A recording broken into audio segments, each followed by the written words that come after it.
Nous sommes avec Francis Weber, avec un grand nom du cinéma et du théâtre.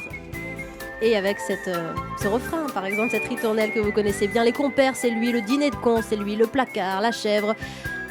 Non, je t'ai plus, la doublure. Et puis, il y a aussi le théâtre. Bonjour, Francis Weber. Bonjour. Voilà, vous êtes comme sur une scène de théâtre, en fait. Là, je vous ai mis face à un public. Face à un public, c'est lui qui va vous questionner aujourd'hui.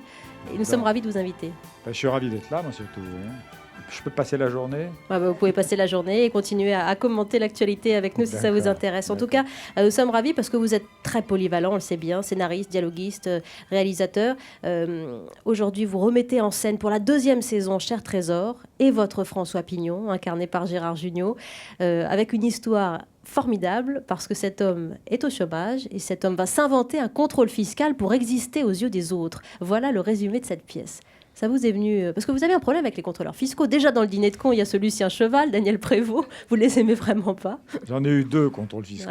D'accord, ça s'explique. C'est atroce, hein, c'est une inquisition. Je me rappelle, j'avais demandé un rendez-vous avec le haut patron de Bercy parce que j'en pouvais plus. Et j'arrive dans une espèce de magnifique bureau comme ça. Il y avait le patron qui était là avec ses acolytes. Et j'entre et il y a le patron qui me dit « Alors, Cheval ?» Lucien Cheval, votre contrôleur fiscal du dîner de con. Mon contrôleur fiscal. Oui. Je lui dis, je vous jure que si je vous avais connu avant, je l'aurais musclé, Cheval. Hein.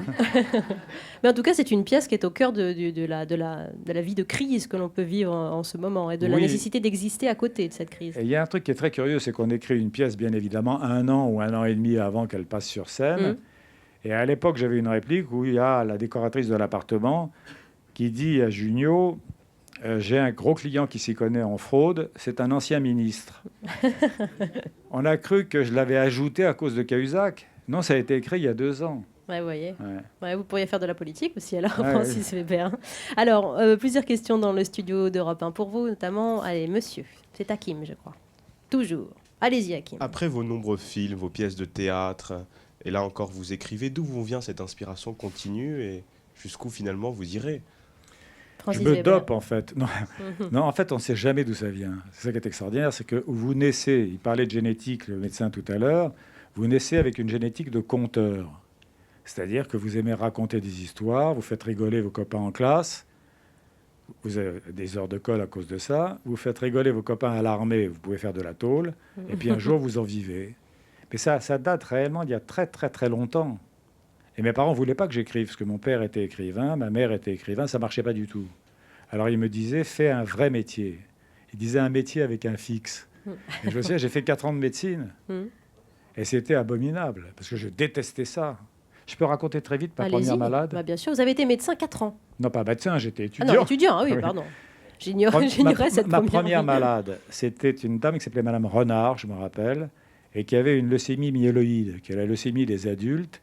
Et un des signes, c'est que vous avez une rate crénelée, comme un château fort. Et on entrait dans ces salles communes, parce que c'était des salles de 80 lits, avec le professeur, c'est comme un vol de canard, le professeur, les assistants, les internes, les externes et le stagiaire. Tout le monde s'est approché de Madame Renard, qui était tellement bourrée de cortisone, parce qu'à l'époque, on en donnait des masses énormes, qu'elle ressemblait à un Père Noël sans barbe. Elle était toute rouge comme ça, elle était installée, elle avait l'air en pleine forme. Alors tout le monde lui tripote la rate à cette pauvre femme. Et on arrive sur moi, et le professeur dit, Madame Renard, je voudrais vous présenter votre nouveau stagiaire. Je lui dis, bonjour madame, je lui serre la main et elle meurt. Oh bah dites donc, quelle vocation médecin. Eh ben dites donc, Alors, heureusement que vous avez changé de métier. Hein. Alors j'ajoute, ce qui est faux, personne ne voulait me serrer la main à l'hôpital ensuite, ça c'est pas vrai. Mais ça fait un drôle d'effet au départ, hein, quand même. Merci pour cette anecdote. Alors on a Augustin sur Twitter, Francis Weber, qui nous demande si vous vous inspirez toujours de personnages réels pour créer vos scénarios. Madame Renard, on l'a vu nulle part. Non, celle-là, j'ose pas. Non. Ah non. Non, en fait, je ne m'inspire jamais de personnages réels, sauf une fois pour l'emmerdeur. Martin Luther King avait été assassiné d'un tueur qui était dans un motel. Et je me suis dit, mais un type qui a la maladresse, l'imprudence de se mettre dans un hôtel ou dans un motel pour tirer sur quelqu'un peut être dérangé par n'importe qui. Une femme de ménage peut entrer, n'importe qui peut entrer, même si vous mettez « do not disturb » ou « ne pas déranger », vous voyez. Et en fait, c'est comme ça que j'ai fait l'emmerdeur, c'est-à-dire que vous avez le tueur qui va dans un hôtel, et dans la chambre voisine, vous avez un suicidaire. Mais c'est la seule fois. C'est la seule fois, mais pourtant, François Pignon, on en connaît tous un. Oui, Hein, c'est vrai, ça, moi c'est- j'en ai plein. c'est J'en bon. ai eu 11 qui m'ont fait un procès. Alors. Oui, et ben vous avez dans le studio d'Europe 1 beaucoup de femmes et d'hommes qui ont vu et qui ont suivi toutes vos aventures au théâtre et au cinéma. Une dernière question, monsieur? Oui, bonjour. C'était pour savoir quels étaient vos autres projets en ce moment, ou qu'est-ce que vous, au cinéma, au théâtre. Ah, un prochain film ou pas, Francis Pas Weber? pour l'instant, parce Non. que j'ai fait un exercice qui est très technique et passionnant. J'ai transformé Le Placard, qui est un film que j'avais fait, Avec Daniel Auteuil avec Daniel Auteuil notamment, et Gérard Depardieu, et notamment. Gérard Depardieu Formidable. et l'Ermite, Mhm. en pièces. Et pourquoi? Parce que j'ai appris par hasard qu'elle était jouée, cette pièce, en Allemagne, en Italie et en Pologne. Ou en Espagne, en Italie et en Pologne. Mhm. Alors on m'a dit, mais pourquoi tu ne l'adaptes pas toi-même? Et c'est ce que je vais faire et qui sortira le 24 janvier. Retrouvera-t-on donc au théâtre Gérard Depardieu? Non, Non. Gérard Depardieu, on le retrouve en Russie en ce moment. Oh, Non, c'est- C'est trop loin de chez vous. c'est un peu loin. Ok, bon, Daniel Auteuil, en tout cas, qui nous saluait avec Richard Berry, qui saluait le fait d'avoir rencontré son partenaire actuel sur les planches dans La Doublure. Dans La Doublure. Grâce à vous, Francis Weber.